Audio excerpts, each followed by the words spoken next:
I came across this a very funny article on bluffing your way to identify art movements.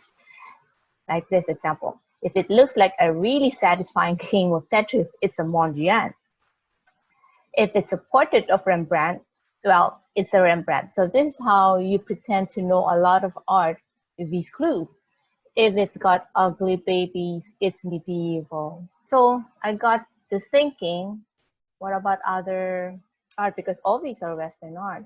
When you see beautiful patterns, it is Islamic art. And if you see kabuki actors, it's Japanese art. And if you see landscapes like this, it's Chinese art. Yes, we are generalizing. Don't take this seriously, but it will help in not only trying to bluff your way, but it can carry a conversation. So I thought of coming up with something like this for Pinoy art. So are you ready to bluff your way to Pinoy art?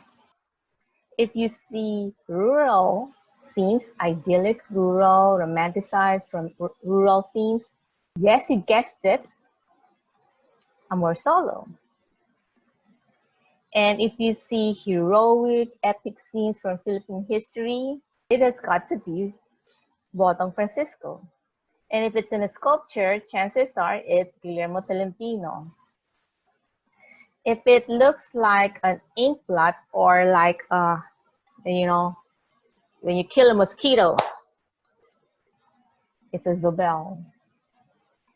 And if it looks like when you were a kid, you didn't have any sharpener, you would just shade the tip of the pen on the paper, it's Lao Ani or Lao Lien Pen.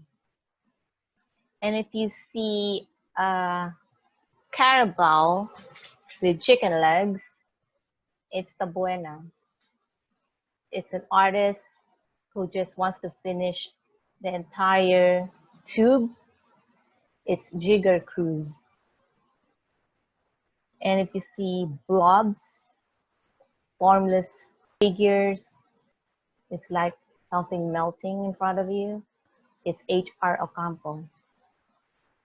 And if it makes you feel like you're back in geometry class, it's Arturo Luz.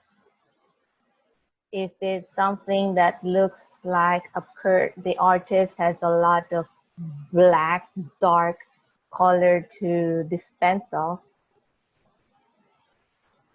it's Sansol. You see somebody chubby, does it remind you of someone? I will not mention his name. It's Obemio. And if you read about a painting going for millions and millions of Hong Kong dollars, it's Ronald Ventura. And if you see Pandesal, it's Fernando Sena. And if you see nothing that reminds you of Pinoy scenes, it looks very European, it's Juan Luna. And if you see another non-Pinoy scene, they say, no, it's not Juan Luna. It can only be Hidalgo. It looks like they're sketches with colors. It's Angel Cacnio, who designed our 120 peso bill. So you can say, I own a Cacnio, you know.